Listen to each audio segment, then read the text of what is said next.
Hello everyone, welcome back to the academy. I hope आप लोग सब बढ़िया होंगे। मुझे पता है कि कुछ ही दिनों के बाद हमारा क्लास 10th का जो आईसीएसई का बोर्ड एग्जामिनेशन है वो स्टार्ट हो जाएगा। एंड आप लोग बड़े जोश शोर से उसकी तैयारी कर रहे होंगे। तो जस्ट फॉर माय कंट्रीब्यूशन, मैं ये चाहता था कि आप लोगों के साथ मैं चैप्टर वाइज ये सारे कॉम्पिटेंसी बेस्ड क्वेश्चन डिस्कस कर लूं। मुझे पता है आप लोगों में से कई बच्चों ने ऑलरेडी वो क्वेश्चंस कर लिए होंगे, बट स्टिल मैं अपने नज़रिए से दिखाना चाहता हूँ कि कैसे आपको क्वेश्चंस को समझना चाहिए और किस तरीके से उसका आंसर देना चाहिए। और अगर आप लोगों ने ऑलरेडी कर लिया है तो मेरे साथ साथ उसको रिवाइज कर लीजिए, ताकि आपको समझ में आ जाए कि कौन से कंसेप्ट है जिनके ऊपर हमें ज़्यादा ध्यान देना है।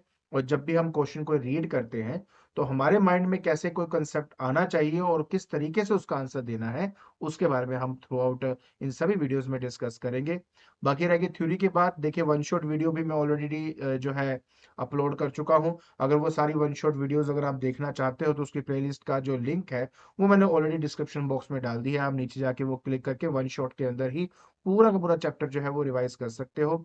और अगर आपने टॉपिक वाइज करना है तो उसके डिफरेंट डिफरेंट प्लेलिस्ट के फॉर्म में मैंने सारे के सारे जो वीडियोस हैं वो अपलोड किए हुए हैं, वो भी टॉपिक वाइज। आप एक एक टॉपिक करके भी उनको स्टडी कर सकते हो। मुझे पता है कि न्यू बुक के फॉर्मेट के हिसाब से क्वेश्चंस जो है वो आगे पीछे होंगे, आई अंडरस्टैंड। एंड कुछ न्यूमेरिकल्स की वैल्यू चेंज हुई है, तो सिर्फ वैल्यू चेंज हुई है, बट कॉन्सेप्ट में कोई डिफरेंस नहीं आया है। तो अगर आप मेरे कराए गए यहाँ पर जितने भी न्यूमेरिकल्स मैंने कराए हैं अगर वो सारे कर लेते हैं तो ऑटोमेटिकली आप प्रिपेयर हो उस चीज के लिए। बाकी अब नेक्स्ट 10 वीडियोस के अंदर, ऑफ कोर्स नेक्स्ट 10 के 12 वीडियोस के अंदर मैं फर्स्ट ऑफ ऑल आपके कॉम्पिटेंसी बेस्ड क्वेश्चन जितने हैं, जिसमें कुछ मैंने स्पेसिफिक क्वेश्चन जो पेपर आपके हैं उनके क्वेश्चन भी इंक्लूड किए हुए हैं, पहले उनको डिस्कस करूंगा। फिर लास्ट 5 ईयर के जो प्रीवियस ईयर क्वेश्चंस हैं उनकी वीडियोस आपके लिए लेके आऊंगा, ताकि हम उनको अच्छे से डिस्कस कर सके। एक बार वो सब कुछ हो जाएगा उसके बाद मैं आपके कुछ सोल्ड क्वेश्चन जो आपके सेलिना पब्लिकेशन के अंदर है, कुछ इंपॉर्टेंट क्वेश्चंस, उन सब के मिक्सचर वाले वीडियोस आप लोगों के लिए लेके आऊंगा, ताकि आप अच्छे से सब चीजों की तैयारी कर सको। ठीक है, तो टाइम बिल्कुल वेस्ट नहीं करते क्योंकि टाइम हमारे पास वैसे ही बहुत कम है। तो बिना कोई टाइम वेस्ट किए चलिए शुरू करते हैं।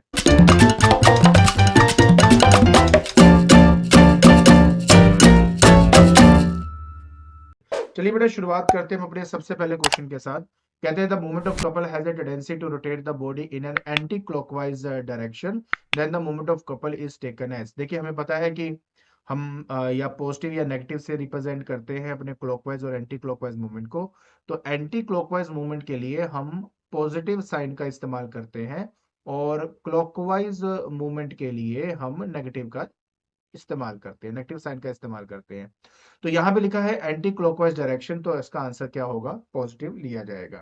अब हम बात करते हैं क्वेश्चन नंबर 6 की। कहता है कि मेटल रोड ए बी आपको दिया गया है, इसका जो लेंथ है वो 80 सेंटीमीटर का है, बट उसको बैलेंस किया गया है 45 पे इंस्टेड ऑफ 40।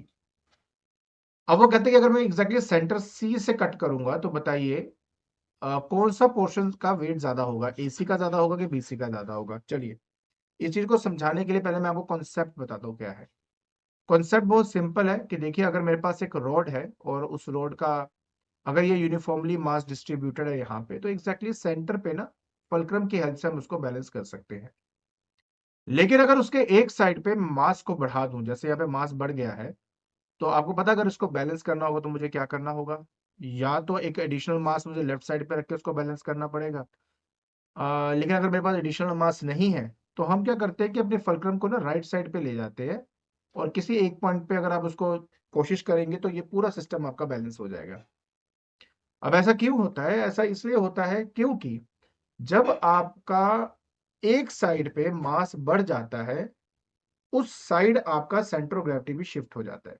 अगर आपने factors affecting the centre of gravity पढ़ा होगा तो वहां पे लिखा था कि सेंटर ऑफ ग्रेविटी डिपेंड करती है डिस्ट्रीब्यूशन ऑफ मास की तरफ, मतलब जिस तरफ मास ज्यादा होता है सेंटर ऑफ ग्रेविटी ऑटोमेटिकली उस तरफ शिफ्ट हो जाती है। चलिए बैक टू द क्वेश्चन। अगर आप क्वेश्चन को ध्यान से देखते हो तो यहाँ पे क्या दिख रहा है कि मेरे पास एक रोड है और दोनों तरफ 100 ग्राम फोर्स 100 ग्राम फोर्स लगाया हुआ है, और ये बैलेंस्ड है।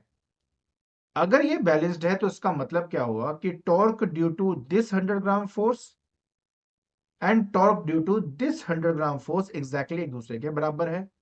एज वेल एज इस रोड का, ध्यान से देखना बेटा, आई एम टॉकिंग अबाउट ये वाले पोर्शन के रोड का, इस रोड का जो मास है और ये वाला जो पोर्शन, इतना बड़ा पोर्शन जो आप देख रहे हो, इस पोर्शन का जो मास है और उसकी वजह से जो वेट है वो एग्जैक्टली एक दूसरे को बैलेंस कर रहे हैं।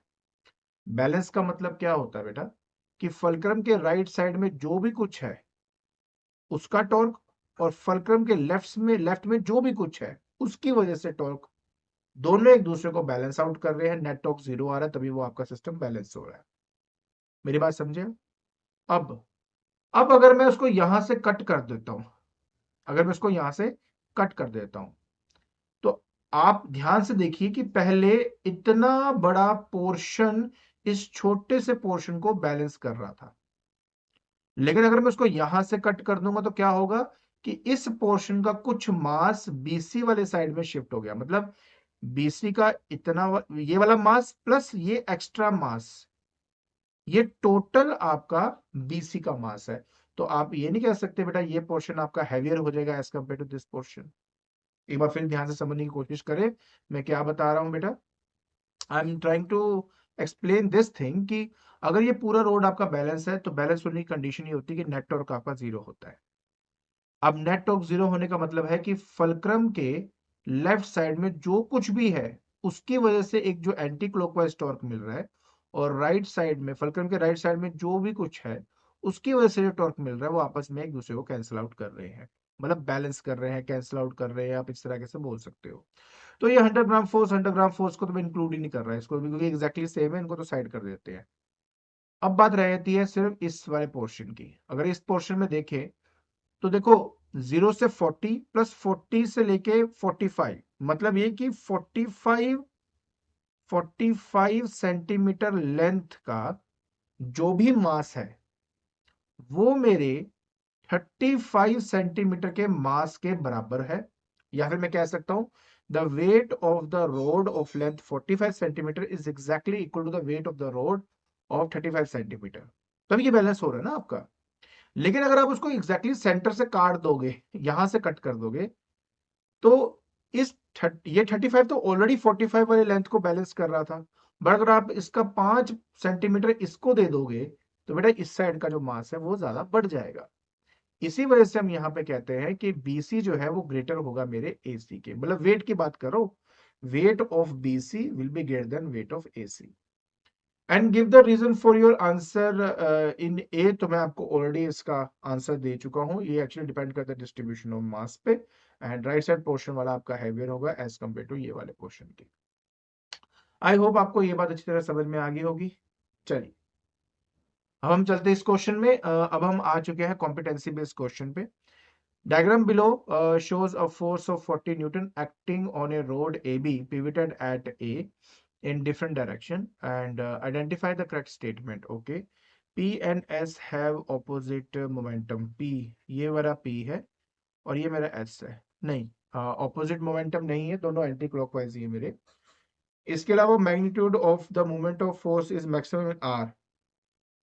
नहीं, देखिए मैक्सिमम टॉर्क प्रोड्यूस करने के लिए फोर्स का मेरे लेंथ के साथ परपेंडिकुलर होना बहुत इंपॉर्टेंट है, जो कि इस केस में नहीं हो रहा, तो मैक्सिमम तो नहीं हो सकता। Magnitude of the moment of force is maximum in P and Q, हाँ ये हो सकता है। देखिए सारे के सारे 40 न्यूटन के हैं, एंड पी वाले केस में भी मेरा फोर्स लेंथ के परपेंडिकुलर है, और क्यू वाले केस में भी फोर्स मेरे लेंथ के परपेंडिकुलर है। और परपेंडिकुलर जब हो तो उस टाइम जो टॉर्क प्रोड्यूस होती है वो आपकी मैक्सिमम होती है। और हाँ डायरेक्शन डिफरेंट है बट मैग्नीट्यूड एक्जैक्टली सेम आएगा, मतलब न्यूमेरिकल वैल्यू दोनों केस में सेम आ रही है आपकी। बस अगला पढ़ने की जरूरत ही नहीं है, सीधा हमारा जो सी पार्ट है वो बिल्कुल यहाँ पे ठीक हो जाएगा। ओके, ये सेंटर ऑफ ग्रेविटी के ऊपर एक क्वेश्चन है आपका, कहता है in the diagram below 4 cones are depicted. ये 4 कोन्स आपको यहाँ पे दिखाई दे रही हैं। ओके, चलो ठीक है। ईच ऑफ हाइट आपको दी हुई है 12 सेंटीमीटर की, ठीक है। The position of the centre of gravity is indicated by the dots located at 9, और ये फ्रॉम द एपेक्स ऑफ, पहली बात ये है कि ये 4 कोन्स है, ठीक है। Which of these cone is completely solid, इनमें से कौन सा कोन है जो कंप्लीटली सॉलिड है। ओके, कंप्लीटली सॉलिड कोन के केस में जब हम अपने सेंटर ऑफ ग्रेविटी को फाइंड करते हैं तो सेंटर ऑफ ग्रेविटी सॉलिड कोन जो होता है वो हमारा होता है h/4। क्या होता है? h/4 होता है हमारा। तो h/4 होने का मतलब होगा टोटल हाइट कितनी दी हुई है 12 सेंटीमीटर, डिवाइड बाय 4 किया तो आंसर कितना आ गया मेरे पास यहाँ पे 3 सेंटीमीटर मेरे पास आ चुका है। बट ये जो है वो फ्रॉम द बेस होता है, क्या होता है from the base. So from the vertex क्या होगा, वर्टेक्स कौन सा होता है, ये वाले पॉइंट को वर्टेक्स कहा था, यहां से क्या होगा। सो वर्टेक्स में हो जाता है आपके पास total height minus h/4, basically ये हो जाता है 3h/4 आपका 9 आंसर आ जाएगा मेरे पास, सॉल्व करके 9 आंसर आ जाएगा।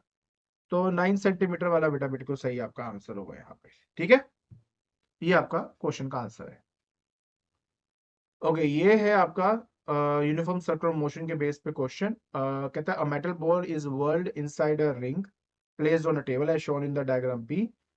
The diagram Q shows the motion of the ball after the ring is lifted. Okay, बड़ा सिंपल है यार। ये एक रिंग है, इस रिंग के अंदर बॉल जो है वो देखिए, ये आप दिखाई दे रहा है यहाँ पे कि क्लॉकवाइज डायरेक्शन में इस तरह से घूमता जा रहा है, घूमता जा रहा है, घूमता जा रहा है, घूमता जा रहा है। हमने क्या किया कि एकदम से ना रिंग को उठा लिया। अब जैसे रिंग को उठाया तो क्या होगा आपको पता है, यूनिफॉर्म सर्कुलर मोशन के अंदर अगर मेरे कोई भी body if it is not bound to move on a circular track तो वो टेंजेंशियली चले जाता है आपका। अब क्योंकि वो बता रहा है कि बॉल बॉल जो है वो इस तरह से जानी चाहिए, राइट साइड पे जानी चाहिए टेंजेंशियली, तो वो तभी हो सकता है जब बॉल एग्जैक्टली यहाँ पे हो, और जैसे यहाँ पे होगा मैं रिंग को अगर ऊपर उठा लूंगा तो ये टेंजेंशियली राइट साइड को चला जाएगा। ठीक है, अब देखिए अगर इस साइड, अब पहले बात, दो बातें ध्यान रखनी है इसके अंदर। नंबर वन कि ये क्लॉकवाइज घूम रहा है, और इस पोर्शन में अगर रिंग को उठाऊंगा तो वो इधर भाग जाएगा, इस पोर्शन में करूंगा तो उधर भाग जाएगा, इस पोर्शन में उठाऊंगा रिंग को तो वो इधर भाग जाएगा, और अगर इस पोर्शन में किया तो इधर की तरफ आएगा आपका। तो इसलिए हमारा आंसर जो है वो सी हो जाता है। ठीक है, चलिए 36 की बात करते हैं। Anu and Amy purchase ice cream in plastic bowl and cones respectively and during their outing at the science fair. After consuming their ice cream, Anu stated that regardless of whether they are filled with the ice cream or empty, the center of gravity of the object would remain unchanged. देखिए हम अच्छी तरह जानते हैं कि इस portion का answer जो है ऑफ कोर्स नो होगा। हमने अभी पढ़ा कि सेंटर ऑफ ग्रेविटी जो है वो डिस्ट्रीब्यूशन ऑफ मास पे डिपेंड करता है। ठीक है, एंड डिस्ट्रीब्यूशन मास पे डिपेंड करता है। देखिए अगर मेरे पास ये आइसक्रीम कोन है सपोज यहाँ पे ऐसे, और इस सिचुएशन में अगर आइसक्रीम सिर्फ इतना ही भरा हुआ है, और इस सिचुएशन में जहाँ आइसक्रीम आपका पूरी तरह भरा हुआ है, सेंटर ऑफ मास हमेशा आपका डिफरेंट ही होता है। जस्ट यहाँ पे बताने के लिए आपको बता रहा हूँ कि क्योंकि इस वाले सिचुएशन में क्योंकि आइसक्रीम नीचे की तरफ है तो सेंटर ऑफ ग्रेविटी थोड़ी नीचे की तरफ चली जाएगी, क्योंकि अब ये पूरी तरह कंप्लीटली फिल्ड है तो ये थोड़ा सा ऊपर की तरफ आपका सेंटर ऑफ ग्रेविटी आपका हो जाएगा। तो पहले यहाँ था, थोड़ा ऊपर चले जाता है अगर पूरी तरह आपका ये फिल कर देता हूं मैं। तो डिपेंड करता है, आपके डिस्ट्रीब्यूशन मास पे डिपेंड करता है। तो इसका आंसर नो है, एंड आंसर का लिखेंगे कि centre of gravity depends on the distribution of mass. तो मास जिस तरह से डिस्ट्रीब्यूटेड होगा उसी के बेसिस पे यहाँ पर हमारी जो सेंटर ऑफ ग्रेविटी होगी वो डिफर करेगी। डन जी, आगे बढ़े। Good. Okay, the picture below shows a boy climbing a rope ladder hanging from the branch of a tree. The boy in the picture finds it difficult to climb the ladder as it turns about the axis where he is holding. The instructor tells the boy to stretch the body with the hand stretched up and makes the body parallel to the ladder and climb.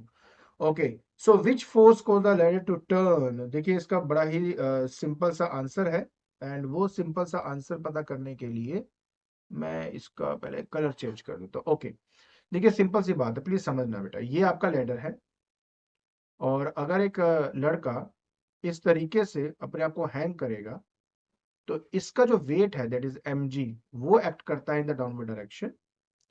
And क्योंकि ये मेरा mg है और ये है मेरा perpendicular distance, so this is a perpendicular distance, तो force भी एक्ट कर रही है, परपेंडिकुलर डिस्टेंस भी है, जिसकी वजह से बेटा एक क्लॉकवाइज टॉर्क प्रोड्यूस होगा। और इसी क्लॉकवाइज टॉर्क की वजह से आप देख सकते हो लेडर जो है वो इसके सेंटर पॉइंट से आगे की तरफ जा चुका है। तो कौन सी फोर्स रिप्रेजेंट है, आंसर है the weight of the boy, ये इसका आंसर आएगा। एंड अगर वो अपने आप को बिल्कुल पैरेलल कर लेता है सीडी के साथ, कि बिल्कुल सीडी के साथ पैरेलल कर लेगा तो क्या होगा? अब आप भी अच्छी तरह जानते हो कि अगर सीडी के साथ अपने आप को पैरेलल करेगा, जो परपेंडिकुलर डिस्टेंस है वो या तो जीरो हो जाएगी तो या तो बिल्कुल ही कम हो जाएगी। और परपेंडिकुलर डिस्टेंस कम होने का मतलब हुआ कि टॉर्क की वैल्यू आपकी कम हो जाएगी, और टॉर्क कम हो जाएगा तो बॉय जो है टर्न नहीं करेगा, आराम से अपनी एक्सिस पे मूव कर सकता है। तो ये इसका रीजन है, और आई होप आपको समझ में आ गया होगा कैसे आपने करना है। आगे है, Saumya took two right circular cone of the same vertical height. One of the two cones is a solid one and while the other is hollow from inside. ठीक है, by measuring the cross section area of the cone and from the knowledge of symmetry by using a suitable formula, and okay, so he found the position of the center of gravity in the both the cone. He found that the difference is about one. Okay, कुछ नहीं है, मैं तुम्हें समझाता हूँ इसको अपने तरीके से, सिंपल तरीके से समझाता हूँ। मेरे पास क्या है यार, दो कोन्स हैं, ठीक है, एक मेरे पास सॉलिड है और एक मेरे पास क्या है, होलो है। एक मेरे पास सॉलिड है और एक मेरे पास होलो है। द डिफरेंट पोजीशन, ओके ठीक है। अगर मैं हाइट की बात लूं तो इसका भी एच है बच्चे, इसका भी एच ले लेता हूँ। सॉलिड के केस में ना हमने हमेशा ये ऑब्जर्व किया है बेटा कि सेंटर ऑफ ग्रेविटी ना थोड़ा बेस की तरफ शिफ्टेड होता है, और इसकी जो हाइट होती है बच्चे सॉलिड की वो होती है h/4। और अगर मैं बात करूं बेटा होलो की, सो होलो में थोड़ा सा सेंटर ऑफ ग्रेविटी है ना वो इससे थोड़ा ऊपर होता है, यहां पर कहीं पे होगा, और बेस से इसकी जो हाइट होती है वो होती है h/3। हम्म, ठीक है। सो उन्होंने कहा कि इन दोनों हाइट का जो डिफरेंस है वो 1.5 है, तो बेसिकली करूंगा क्या मैं, h/3 minus h/4 is equal to 1.5 मेरे को यहाँ पे दिया हुआ है, तो हाइट ही मांग रहा है वो निकल जाएगा। एलसीएम ले लेते हैं बेटा 12 आपका, तो ये आ जाएगा बेटा 4h minus 3h is equal to 1.5 मेरे पास यहाँ पे आ गया।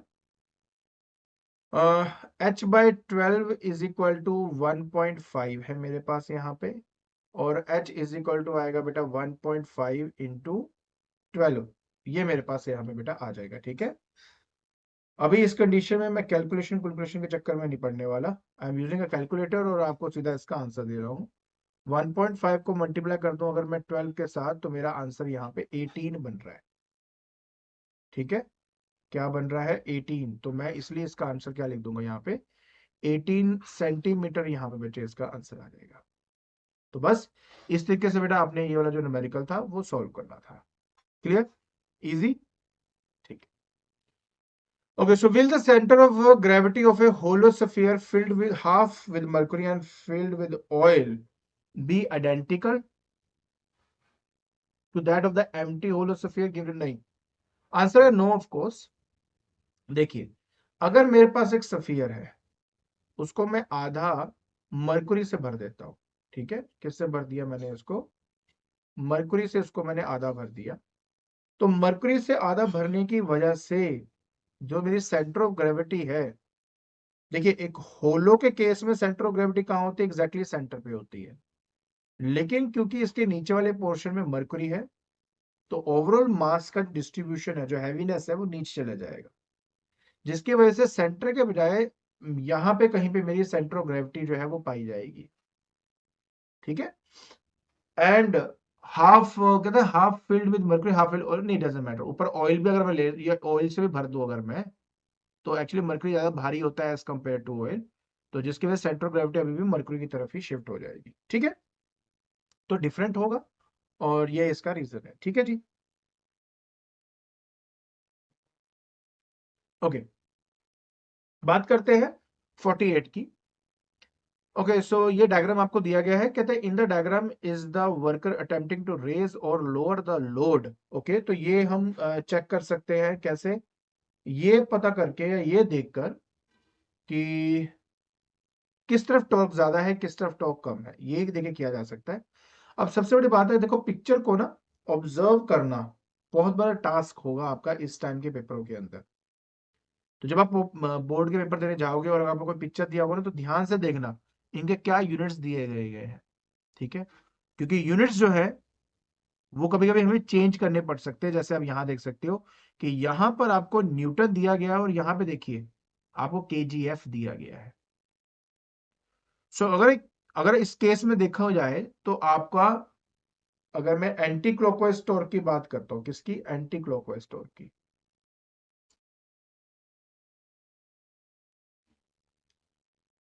टॉर्क फाइंड करते हैं। तो बेटा आपका पहली बात तो 4000 केजीएफ है, जिसको मैं 10 से मल्टीप्लाई करके इसको प्रॉपर न्यूटन बनाऊंगा। देखिए 1 केजीएफ आपका वैसे तो जी न्यूटन्स के बराबर होता है। जी मतलब it can be 9.8, it can be 10, but हम फॉर द सिंप्लीफिकेशन अभी के लिए इसको 10 लेके चलते हैं। तो हमने 4000 इंटू 10 कर दिया, ये हो गया force.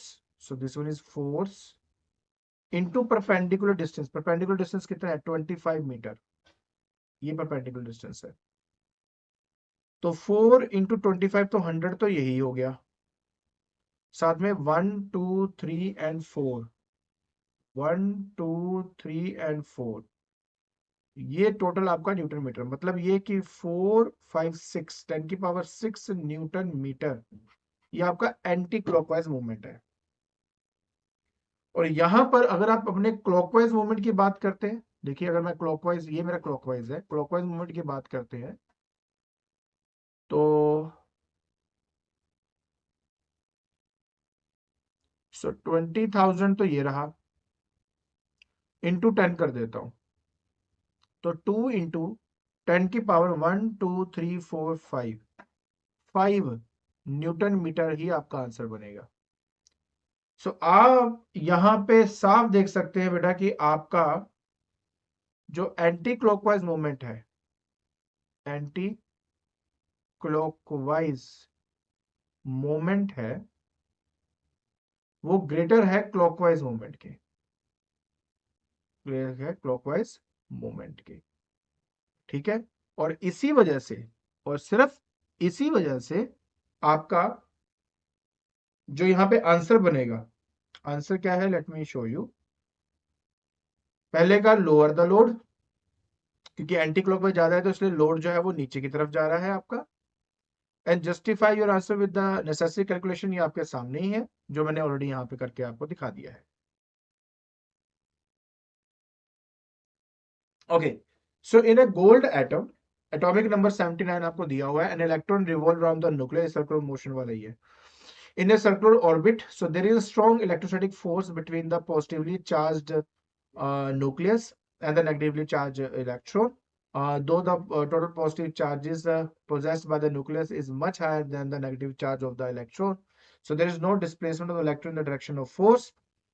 Name the force responsible for the movement of electron around the nucleus in an on orbit. आपकी बुक में बताया हुआ है, इसको इलेक्ट्रोस्टैटिक फोर्स ही कहते हैं। So electrostatic force is providing क्या? Centripetal force. तो ये इसका आंसर बन जाएगा। So in the absence of such force what would happen to the movement of the electron? देखिए एक सिंपल सी बात है यार, कोई मुश्किल नहीं है। मान लीजिए कि ये मेरा एक ऑर्बिट है और ये क्या है? उसका न्यूक्लियस है, और यहां पर क्या है? इसका इलेक्ट्रॉन है। मान लीजिए इलेक्ट्रॉन क्या था? एंटी क्लॉकवाइज डायरेक्शन में लगातार आपका रिवॉल्व कर रहा था। फिर एक ही बारी में क्या हुआ? जब ये अभी फोर्स क्या लग रही है? यहां पे सेंटर की तरफ एक्ट कर रही है, जो उसको मजबूर कर रही है to move on a circular track. अगर ये फोर्स यहीं पे खत्म कर दूं मैं, मतलब कोई फोर्स रिस्पॉन्सिबल नहीं है to move that electron on a circular track, तो मैंने क्या बताया था बेटा? जब भी वो फोर्स खत्म होती है तो बॉडी कैसे जाती है? It always move tangentially. तो वो टेंजेंशियली मूव कर जाएगा इस डायरेक्शन के अंदर, लाइक दिस। अगर ऐसे तो इस तरफ, अगर क्लॉकवाइज आ रहा तो राइट साइड पे। So it will move tangentially, it will move tangentially on the straight path, on the straight path. तो इस तरीके से बच्चा आपने इसका आंसर देना था। क्लियर? आगे बढ़ते हैं। कहता है metre rod is half made of copper and half made of iron. So if the mass of the copper part is 900 gram and the mass of the iron is 800 gram, then they calculate the position at which the rod can remain in equilibrium. Okay, अच्छा question है, ध्यान से देखना। मान लीजिए कि मेरे पास ये एक रोड है, ठीक है, हाफ पोर्शन ना, ठीक है, कोई बात नहीं। ये एग्जैक्टली इसका सेंटर है। ये हाफ पोर्शन जो है वो कॉपर का बना हुआ है, और ये हाफ पोर्शन जो है ये आपका आयरन का बना हुआ है।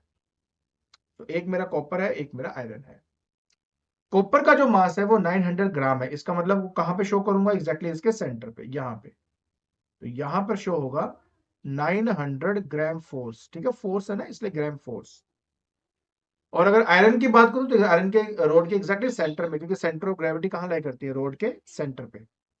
तो यहां तक आयरन है, तो आयरन का मास यहां पर एग्जैक्टली इसके सेंटर पे दिखाई देगा, जो कि 800 ग्राम फोर्स आपको दिखाई दे रहा है। अब देखिए, क्योंकि एग्जैक्टली सेंटर से कट किया, तो मतलब 0 से लेके 50 सेंटीमीटर तक, एंड देन 50 से लेके 100 सेंटीमीटर तक, मतलब ये भी 50 सेंटीमीटर का पोर्शन है, ये भी 50 सेंटीमीटर का पोर्शन है, क्योंकि मीटर रोड कहा गया हुआ है। सो दैट्स अ रीजन, बोला गया तो मैं कर रहा हूं। अब एक काम कर लेते हैं, यहां से यहां तक ना, सेंटर से इसका पोजीशन में एक्स मान लेता हूं। अब मेरे पास समझना प्लीज, कॉपर पूरा लेंथ कितना? 50, 50 का सेंटर मतलब 25, मतलब ये 25 सेंटीमीटर। कितना बेटे? ये 25 सेंटीमीटर पे है। ठीक हो गया? एंड एक मिनट, ठीक है, ठीक है। ये क्या बेट, मैं इसको ना मिटा के ना साफ कर देता हूँ यार, साफ लिख देता हूँ। ये आपका एग्जैक्टली सेंटर, सेंटर पॉइंट है ना आपका, ठीक है। तो यहाँ पे लिखा गया है, और ठीक है, टोटल समझ में आ गया।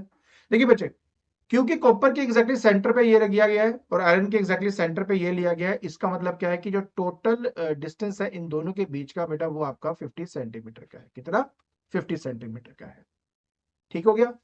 लेकिन अब आप बोलेंगे सर, अगर ये मेरा 25 है, तो मान लेते हैं कि ये एग्जैक्टली सेक्टर, तो ये 25 हो गया, तो ये भी तो 25 होगा ना? ऐसा बिल्कुल भी नहीं है। प्लीज मैं आपको समझाने की कोशिश करता हूँ, ऐसा क्यों मैं कह रहा हूँ।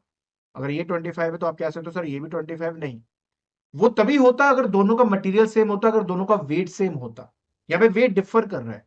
सो वेट डिफर करने का मतलब है कि आपका जो फलक्रम है वो एग्जैक्टली सेंटर पे नहीं है। सेंटर से मैं कहूंगा इस केस में थोड़ा लेफ्ट साइड पे होगा, क्योंकि कॉपर का मास ज्यादा है as compare to that of the iron का मास। तो इसलिए मैंने क्या किया, 25 और 25 माइनस कर दिया, टोटल कितना बचा इन दोनों पॉइंट के बीच में? 50 सेंटीमीटर आपका बच गया। इसका मतलब है कि अगर कॉपर के सेंटर से जो भी मेरा फलक्रम है, फलक्रम एग्जैक्टली 50 पे नहीं ले रहा हूं मैं इसको, आपको कंफ्यूजन ना हो, सिर्फ इसके लिए यहां से थोड़ा साफ करके दिखाता हूं ताकि मैं आपको समझा सकूं। ये देखिए, यहां तक है ना, तो इसका सेंटर पॉइंट ये था, तो फलक्रम एग्जैक्टली ना सेंटर पॉइंट से थोड़ा लेफ्ट में है। क्यों? क्योंकि यार कॉपर का मास ज्यादा है एज कम्पेयर टू आयरन। अब यहां से यहां की दूरी अगर मैं एक्स मान लेता हूं, तो बाकी जो बचा होगा वो होगा 50 माइनस एक्स। अब आपको पता गया कि अगर सिस्टम बैलेंस में है आपका, तो sum of clockwise sum of anti clockwise के बराबर होता है। तो इसका मतलब है कि 900 gram force into x will be equal to 800 gram force into 50 minus x में यहां पे कर दूंगा। तो देखिए बेटा, 900 gram force x minus 800 gram force x, ये माइनस है ना, सॉरी ये प्लस हो जाएगा, जरा प्लस हो जाएगा, is equal to 800 gram force into 50 centimetre. ये आपके पास यहां पे आएगा। तो 17 1700 gram force into x equal to, okay, so 8×5 = 40, 1 2 3 gram force centimetre बेटा मेरे यहाँ पे आ जाएगा। सो एक्स क्या आ गया बच्चा मेरे पास? आ गया 40,000 gram force centimetre divided by 1700 gram force. ये इससे कट गया।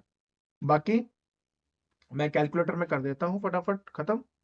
तो मेरे पास है 400 डिवाइडेड बाय 17, तो 23.52, 23.52, तो यहाँ पे आएगा 23.52 सेंटीमीटर। तो सिंपल सी बात है कि अगर आप बोलते हैं ना कि पोजीशन कहाँ है मेरे, क्या क्या लिखा है, then calculate the position with the rod can remain in balance. Okay, so अगर ये 23.52 सेंटीमीटर है फ्रॉम दिस सेंटर पॉइंट, तो ओ पॉइंट से कितना दूर होगा? सो फ्रॉम ओ मार्क, सो 25 तो यहां से यहां तक का था, प्लस ये एक्स, प्लस 23.52। तो देखो बेटा 0.52 तो एज इट इज आ गया, ये 8 आ गया बेटा, ये 4 आ गया, तो 48.52 सेंटीमीटर। ठीक है, तो इस तरीके से बेटा आपने इसका आंसर निकाला था। आई होप आपको अच्छी तरह समझ में आ गया होगा। ठीक है, आगे बढ़ते हैं। ओके, नेक्स्ट है आपका बेटा कि कहता है कि Bandish and Parag on the track of, that is संडकपू, पता नहीं क्या बोल रहा है ये। सो halted a tea house in tumbling.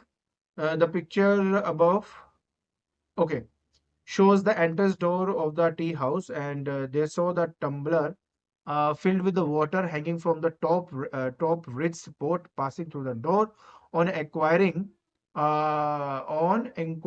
about the tumbler, the owner of the tea house, he said that it acts like a pullback. Okay, after opening the releasing the door. कहता है कि explain how the tumbler helps to close the door. Okay बेटा, एक काम करते हैं। I know door आपका इस तरीके का होता है, राइट? थोड़ा आपको समझाने के लिए मैं आपका व्यू पॉइंट है ना वो इस तरफ लेके जाना चाहता हूँ, मतलब टेंजेंशियली। सो देखिए ये आपका डोर हो गया। आई एम टॉकिंग अबाउट ये वाला, यहाँ नोब लगा है, तो समझिए यहाँ पे आपका नोब लगा हुआ है, और मैं आपको यहाँ से दिखा रहा हूँ। अब जो टम्बलर है ना वो इसके साथ यहाँ पर ऐसे रखा गया है, ठीक है? तो जब तक आप इस डोर को नहीं खोलोगे, तब तक क्या हो रहा है कि इन दोनों के बीच का जो परपेंडिकुलर डिस्टेंस है वो आपका जीरो है। और परपेंडिकुलर डिस्टेंस जीरो होने का मतलब है कि कोई भी टॉर्क आपका एक्ट नहीं कर रहा। लेकिन जैसे आप डोर को धक्का लगाओगे, तो धक्का लगाने से क्या होगा, जैसे मान लो आपने इसको धक्का लगाया और आपका डोर ऐसे हो गया, तो इनिशियली जो टम्बलर था वो यहाँ था, बट रोड के आगे होने की वजह से अब टम्बलर जो है वो भी आपका आगे की तरफ चला जाएगा, और उन दोनों के बीच में एक परपेंडिकुलर डिस्टेंस पैदा होगा। अब वो परपेंडिकुलर डिस्टेंस होने की वजह से फ्रॉम द ओरिजिनल पोजीशन, क्योंकि वो शिफ्ट होकर आगे चला गया हुआ है, तो ओरिजिनल पोजीशन के साथ इसका एक परपेंडिकुलर डिस्टेंस बनेगा, जो इसको एक टॉर्क प्रोवाइड करेगी और दोबारा मेरे डोर को क्लोज करने में आपकी हेल्प करेगा। सो ये है इस क्वेश्चन का आंसर। हाँ, कौन से प्रिंसिपल पे बेस्ड है? तो प्रिंसिपल ऑफ मोमेंट इसका आंसर आएगा, that is principle of moment, ये इसका आंसर होगा। आई होप आपको समझ में आएगा। देखो बहुत सिंपल सी बात है, बात समझने की कोशिश करना। मान लीजिए देखो डोर ऐसे होता है ना, मैं आपको ऐसे दिखाने की कोशिश कर रहा हूँ, और साथ में मान लेते हैं कि मेरे पास चलो ऐसे लेते हैं कि ये मेरे पास मान लीजिए एक टम्बलर लगा हुआ है। अगर कोई इसको धक्का मारेगा डोर को, तो देखिए टम्बलर मेरा आगे की तरफ हो गया ना, क्योंकि टम्बलर आगे की तरफ हो गया, अब इसका वेट यहाँ हिट करेगा, and there is a perpendicular distance between these two, तो ये इसको दोबारा वापस अंदर की तरफ बंद कर देगा। तो ये इसी बेसिस पे ये काम आपका यहाँ पे कर रहा है। ओके, 74 की बात करते हैं। The pupil took an earthen pot which was filled with water up to its brim, ऊपर तक टॉप तक भरा हुआ है आपका ये। Let me change the colour first of all, फिर हम आगे बढ़ते हैं। ओके, तो ब्रिम तक भरा हुआ है, ये सब ठीक है। So if the vertical height of the earthen pot is 12 centimetre, where does is centre of gravity lie? Okay, तो अगर पूरी तरह भरा हुआ है, तो मैंने आपको पहले बता दिया बेटा, भरे हुए का जो हमारे पास सेंटर ऑफ ग्रेविटी होती है वो h/4 होती है। तो h/4 इंटू 12 कर देंगे बेटा, तो आंसर आ जाएगा, h/4 करेंगे ना, तो हाइट तो 12 है, तो 12 डिवाइड बाई 4 करेंगे, आंसर आ जाएगा 3 centimetre from the base, from the brim कह सकते हो, फ्रॉम द ब्रिम। ठीक है, और 9 centimetre from the vertex, from vertex, मतलब कि ब्रिम से तो होगा 3 सेंटीमीटर, बट वर्टेक्स से होगा आपका 9 सेंटीमीटर, ये मतलब है इसका आंसर। देन कहता है कि the pail poured out all the water from the pod, how will the centre of gravity shift towards the open end और टुवर्ड्स द एपेक्स। एपेक्स बेटा इस वर्टेक्स को कहा गया है 100% बेटा। ये आपका अगर पानी जो है अगर आप इसमें से निकाल लोगे तो ये होलो कोन की तरह काम करेगा, और होलो कोन का आंसर होता है बेटा h/3। तो आंसर आ जाएगा 4 सेंटीमीटर। 4 सेंटीमीटर मतलब क्या कि सेंटर ऑफ ग्रेविटी जो ये थी अब शिफ्ट होके थोड़ा सा एपेक्स की तरफ चला गया है, और अब ये 4 सेंटीमीटर यहाँ पे हो जाएगा। ठीक है, तो मतलब it will shift toward the apex. Next है आपका that the payable wanted to grow a plant in the given pot, so he filled it completely again with the same with some soil. Then what will be the new position of its center of gravity? Exactly same दोबारा हो जाएगा, क्योंकि अब वो soil से उसने दोबारा उसको पूरी तरह फिल कर दिया। अब ये सॉलिड कौन की तरह काम कर रहा है, तो एग्जैक्टली सेंटर ऑफ ग्रेविटी वहीं पहुंच जाएगी जहां इनिशियली वो था आपका। तो ये इस क्वेश्चन का आंसर है। ओके, अब हम बात करते हैं इसकी। कहता है if the magnitude of two forces 20 newton then compare the magnitude. Okay, बहुत इजी है। सबसे पहली बात है कि इसका डायमीटर है 0.2 मीटर। ठीक है, ओके। अगर मैं टॉर्क ड्यू टू F1 की बात करता हूं, किसकी? टॉर्क ड्यू टू F1, अगर मैं इसकी बात करता हूं तो F1 इंटू परपेंडिकुलर डिस्टेंस होगा। इस देखो आपको ये बात समझनी होगी कि ये वाला पॉइंट है जो हमारा फिक्स्ड पॉइंट है, ये हमारा पॉइंट है जो पिवट पॉइंट है हमारा, क्योंकि ये वो पॉइंट है जो फिक्स्ड रहेगा, जो मूव नहीं करेगा। कई बच्चे गलतियां करते हैं कि नीचे वाले पॉइंट को मान लेते, बट ऐसा नहीं है। ये वाला वो पॉइंट है, जब आप इसको रोल करोगे तो रोल करके ये पूरा का पूरा जो सिस्टम है उठ के यहाँ पे आ जाएगा ना, आपका ऊपर आ जाएगा। तो ये वो पॉइंट है, वो हमेशा फिक्स रहेगा आपका। तो हमेशा इसी पॉइंट के रेफरेंस में आपने परपेंडिकुलर डिस्टेंस जो है वो अपना लेना है। ठीक है, सो F1 इंटू यहां से यहां तक का जो डिस्टेंस है वो पूरे डायमीटर का डिस्टेंस है, और डायमीटर आपका 0.2 है। डन, खत्म हो गया। ओके, ठीक है। सो हमने किया 20 इंटू 0.2, आंसर आ जाएगा बेटा 4 न्यूटन। Newton metre. ठीक है, ये आ गया 0.4। ठीक है, ठीक। अब हम निकालेंगे टॉर्क ड्यू टू F2 हम फाइंड करेंगे। सो हमारे पास आ जाएगा F2 इंटू, अब देखिए ये मेरा F2 है। अब इस F2 का जो परपेंडिकुलर डिस्टेंस है from the pivot point, that will be 0.1 metre, क्योंकि रेडियस लेंगे ना बच्चे अब हम, क्योंकि डायमीटर पहले केस में अब रेडियस होगा। तो 0.1, तो answer will be 2 newton metre. Ratio अगर आप निकालेंगे दोनों का, ठीक है, तो आ जाएगा 4:2, मतलब 2:1 मेरा आंसर आ जाएगा यहाँ पे। ठीक है, तो बस इस तरीके से आपने इसको सॉल्व करना था, एंड दैट्स इट, खत्म। सो फाइनली हमने अपने फर्स्ट चैप्टर के स्पेसिफिक पेपर में आए हुए questions and competency based question जो है वो हमने डिस्कस कर लिए हैं। आई होप आपको इस तरह समझ में आ गया होगा। ठीक है, तो आज के लेक्चर के अंदर हमने कॉम्पिटेंसी बेस्ड जो क्वेश्चन थे वो हमने डिस्कस किए, साथ में स्पेसिफिक पेपर के हमने क्वेश्चन डिस्कस किए। वीडियो को शेयर करें, लाइक करें, अगर आप नए हो इस चैनल के अंदर तो सब्सक्राइब करें, ताकि नेक्स्ट टाइम में आपको ये सारी वीडियोस जो है वो लाइन वाइज मिलती जाए और आप अच्छे से प्रैक्टिस कर सको। तो आज के लिए बस इतना ही। Thank you so much.